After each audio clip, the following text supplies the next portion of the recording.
Sabi nila, buntis daw ako. At ganyan pa nila na-issue, simula ng i-vlog ako, magarit na naman na yung katawan ko, pambihira.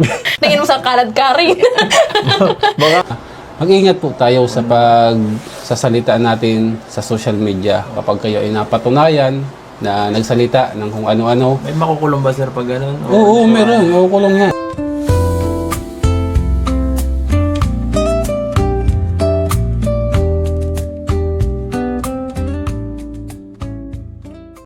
Hello guys, good morning, good afternoon, good evening sa lahat. Welcome to my YouTube channel, Roselski TV. Guys, andito tayo para mag-reaction sa isang vlog ni Kalingap Edu. Ito po yung vlog niya kay Early. Ito ay in-upload niya noong isang araw. Pero bago po ang lahat, pakisuportahan po muna ang ama ng Kalingap, Kuya Bal Santos Matubang, Ate Edna Vlogs at Kalingap Rob. At ganun din po ang mga legit na reactor ng Kalingap. At ganun din itong si Kalingap Edu. Suportahan po natin ang kanyang YouTube channel para mas marami pang matulungang mahihirap.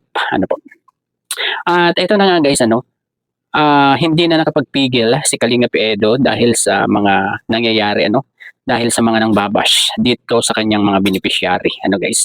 At sobrang ng below the belt talaga ang mga pinagsasabi diyan. At pinapakalat, lalo-lalo na sa mga sa Facebook, at napakarami na talaga ng kumakalat na tawag dito fake news tungkol kay Early, guys. Kaya siguro itong si Kalingap Edu ay hindi na nagdalawang isip na gumawa na ng paraan para at nagsama pa itong si Kalingap Edu. Dahil siguro naaawa na rin si Kalingap Edu sa kanyang mga beneficiary na talagang below the belt na ang pagtigira ng mga basher kahit hindi sila sigurado sa kanilang sinasabi, yun at yun pa rin yung kanilang pinaninindigan, guys. At ito po, umpisahan na po natin at panoorin natin at makinig tayo kay Kalingap Edu. Ito po, panoorin po natin.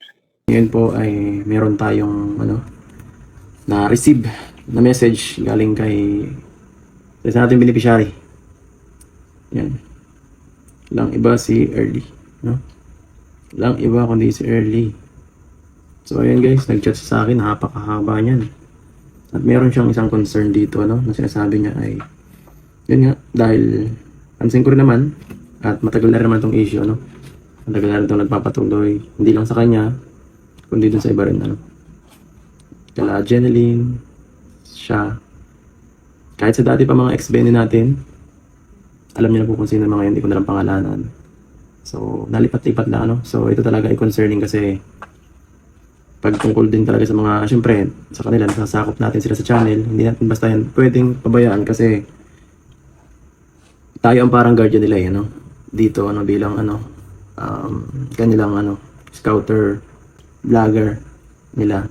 Kailangan kong, i-defend sila sa gantong, kasi wala nang ibang magdi-defend sa kanila, di naman sila kilala, So, talagang tayo lang mag-ano sa kanila, Kasi yung iba po na mga, talaga, mga hindi natin alam kung anong mga gusto nila mangyari, yung mga taong mapanira ay talagang nami-personal at ewan kung talagang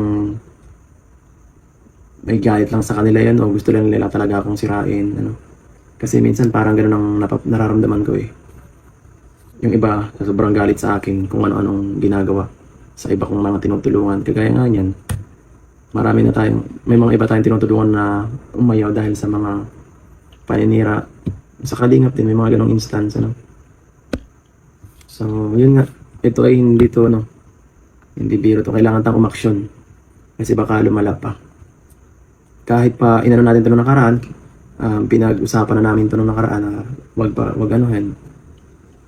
Napag-usapan na namin nung last vlog namin nung kami nagpanaga, although napag-usapan namin to dati sa isa kong vlog, yun nga, ganun pa din, hindi, kailangan talaga ring aksyonan natin yan.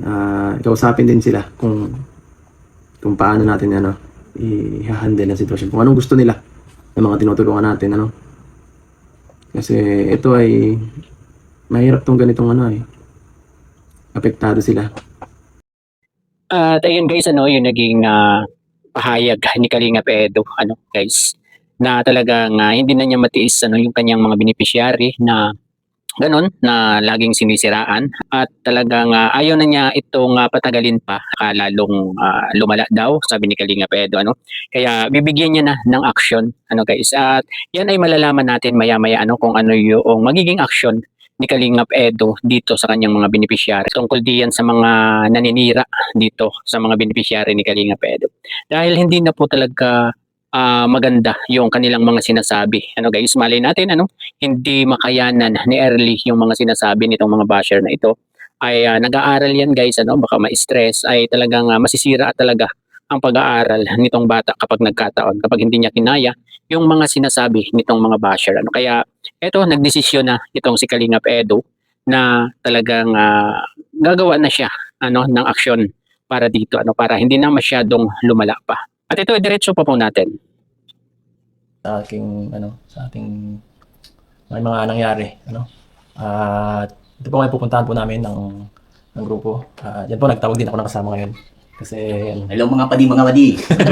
parang Vincent guys, kasi syempre kailangan natin ng tagapagpayo, magaling to eh. Yun. Meron na kasi tayong beneficiary na medyo Ano ba nangyari sa kanya bro? bro, laging Nade-depress, parang na-stress. nag-stress sa mga bashing kasi syempre alam niyo naman tayo. Oo, kasi tayo kasi nasa social media, malakas na loob natin eh. Kaya na natin yung mga ganyan. Pero siya, Oo. di pa siguro sanay masyado. Sanay. Tapos yun nga, grabe, napagbibintangan. Napagbibintangan. So, ayan, sige, bibigyan natin ng magandang payo, ano, para malampasan niya yung mga ganung pagsubok. So, dito na kami ni Vincent guys sa lugar nila Early. At siya nga pala, ito na po yung tinawag kong isang backup, walang iba. Si Sir Olives. Ayan. Sir So, Olives. mga Kalingap, good morning po sa ating lahat. Ayan, karangalan po natin na isama tayo ngayon si Kuya Ed sa kanyang mission. Ayan, tara po, samahan niyo po kami. Ayan po, kailangan ka talaga Sir Olives dito kasi kagaya nung sa dahil tayo yung mga vlogger ano, siyempre expose tayo sa social media. May mga may mga tao na hindi natin makontrol ang mga ginagawa. Siyempre kaya pwede na dito kung anong dapat gawin sa mga ganong klaseng tao kasi parang pinipersonal na sila kung ano nang pinaraparatang ang hirap baga. Lalo na sila ay mga beneficiary natin na hindi naman sila sanay sa mga ganitong bagay. Anong action na dapat gawin? Tingnan natin kung ano pwede natin maya. Pwede ko rin nga pakita sa yung mga nasa nila, mga ginagawa ng mga basher or ano. At ayan guys, ano, talagang isinama ni Kalingap Edo itong si Vincent Calyada at itong si Sir Olives TV. Ano guys, para siguro ay humingi na rin ano ng payo o mabigyan ng payo itong si Early ano sa pamamagitan ni Vincent Calyada kasi alam naman natin na magaling magpayo itong si Vincent Calyada. At si Sir Olives naman tungkol dun sa magiging aksyon ni Kalingap Edo para dito sa kanyang mga beneficiary ano laban sa mga pangbabash dito sa mga ito, ano guys. Ayun, pumunta sila diyan ano kana Early, kaya lang wala diyan si Early guys, ano. Si Early ay nandoon sa kanilang boarding house ni Jeneline, ano guys. Andun daw pumunta daw doon si Early. At ito po ano, pinuntahan po nila si Early doon sa boarding house at ito po yung kanilang pag-uusap. Panoorin po natin. Yun nga, doon sa tungkol sa chinat mo rin nung nakaraan. Post sa Oo, post. hindi, pati may chinat ka rin baga sa akin bago ka siguro nag-post doon. Ewan ko kung yun. About bash po. Oo, bakit nangyari? Ano bang nag-ano? Sabi daw kasi, di ba nung nagpanaga po tayo? Ay, hindi, nung nag-picnic pala tayo nung nag-overnight sa Kapalong Gagarito. Tapos, in-screenshot nila yung chan ko dun sa may part na pag-vlog mo baga dun sa gilid na sa may, sa may sakya. Tapos nakaarong kinat yung bagang chan. Sabi nila, buntis daw ako. Buntis ka ba yan? Ako buntis. Baka busog ka lang. Tapos naisip ko, kailan baga naglit ang bilbil ko? Bakit ganyan pa nila na-issue simula ng i-vlog ako, yung magarit na naman na yung katawan ko, pambihira. Lalo na kami insecure. Nainom sa kalad karing. Baka meron ka lang tawag dito. Baka may sakit ka. Nga, pambihira. Grabe kasi talaga yung mga nangyari. Kaya nga. Oo, saka, kasi ang ingay na rin kasi kahit sa comment section kung Kaya ano. nga po. Saka dami ko nababasa. So, parang mas lumala pa rin lalo sa inyo. Hindi lang mas lumala sa inyo. Sa Mga akin medyo, beneficiary ang sa ano akin natin medyo ninyo. naglaylo na. Sa akin medyo naglaylo na sa akin. Kaso parang binuntong nila sa kanila na parang hindi ko Sa Yung mga maintindihan. beneficiary mo, Oo. marami. Nakakaano ba gan? Siyempre, ewan ko nga, si Jeneline, ewan ko na ano nila. Below the belt talaga kuya po Ewan kasi yung mga chat nila. As in talagang alam daw nila kung sino yung ama. Yung mga ganon. Yung mga parang, Private private message talaga. Tapos halos yung mga masisilang katawan na ang sinasabi na nila. Ano, malaki ba? Yung mga ganon. Kaya medyo na po talaga ako. May mga screenshot naman akong patunay talaga. Kasi nasasaktan na ako kahit baga po kasi dalagan tao. Tapos sinisira nila yung puri ko. Mga taong, mga makakapal lang. Mga taong likod. Hindi kaya ko marap. Hindi kaya ko marap sa sarili Kaya niya. Olives, ano ang pinaka dapat natin gawin? Kasi ganyan bro. mahirap kasi basta tayo mag-action ng ano eh. Wala Oo, namang talaga. Since na private message yan, di ba? Opo, ang dami talaga nila. Pag mga ganyang private message, tapos dami account. Oo. Kaya kung sakali man na meron sa yung mga nagpo-post or Oo, meron nagme-message, pwedeng pumunta ka doon sa office namin para tingnan natin para kung sakasakali, mapailan natin ng case, ano? Kung sakaling ma-identify natin yung mga nagme-message sa iyo, tapos yung nagpo-post. So narinig niyo yan guys, mula sa mula mismo sa officer. Sa cybercrime po guys, no, ano, Ingat kayo guys. bilang cybercrime investigator po. Yan po yung lagi kong pinapaalala, lalo na sa ating mga kasamaan, na mag-ingat po tayo sa pagsasalita natin sa social media. Kasi may ano po yan, may karampatang parusa kapag kayo ay napatunayan na nagsalita ng kung ano-ano. May makukulong ba sir pag ganun? Oo, meron. Makukulong yan. Ang Masakit cyber naman. libel po, meron po siyang penalty na imprisonment na 4 years to 2 months and 1 day to 8 years, no? Kaya yan po yung imprisonment about sa cyber libel kapag kayo ay nakasuhan and napatunayan. And regarding naman po sa multa niya, 40,000 yung minimum up to 1M. Ay, aray. Depende po yan sa gravity ng pag-post natin. Ayun guys, yung pag-explain ni Early, di yan grabe naman talaga. Meron pala talagang PPM sa kanila, talagang yung pinagsasabi daw sa kanila ay talagang below the belt na, grabe na talaga itong mga bashers na ito, Pero ayan guys, mga basher, ayan, napakinggan nyo na si Early, grabe naman ang ginagawa nyo guys, makita nyo lang na ganoon, medyo malaki yung tiyan, sasabihin nyo na ng buntis, pambihira kayo, guys. At ito ba yung nakikita ko dati na post, na alam na daw nila kung sino yung tatay? Yan ba yung sinasabi ni Early? Grabe na yan guys. At kilala ko kayo, mga basher kayo, kilala ko kayo. Alam ko yung mga account nyo kung saan nanggagaling yung ganyang mga post. Kaya manda kayo, pwede kayong makulong sa paninira nyo kay Early, sa kapag napatunayan na talagang kayo yan at ma-trace ni Kalinga Olives yung inyong totoong name or taga saan kayo, ay pwede kayong kasuhan. Talagang pangit na talaga yung inyong ginagawa, guys. At ayan, binasa pa ni Sir Olives, yung magiging danyos niyan, kapag napatunayan talaga na kayo yung naninira kay Early.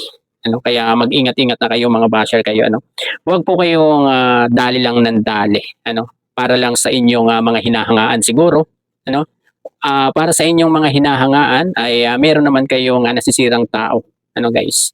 At ayan, siguro ay napakinggan nyo yung pwedeng mangyari, pwede palang makulong yan, At ang mahal-mahal pala na magiging piyansa nyo, guys. Ang mahal, 40,000 hanggang 1 million yung magiging danyos nyo, kapag kayo nakulong. Kung gusto nyo makalaya, magbayad kayo ng 40,000 pataas. Ayun siguro guys, ay hanggang dito na lamang ko ang ating konting pagre-reaction dito sa vlog ni Kalinga Edo na ito, dito sa pagsasalita ni Early at sa paggawa ng action kakaagad nitong si Kalinga Edo. Ayun, hanggang dito na lamang po. Bye-bye. God bless po sa lahat. Peace.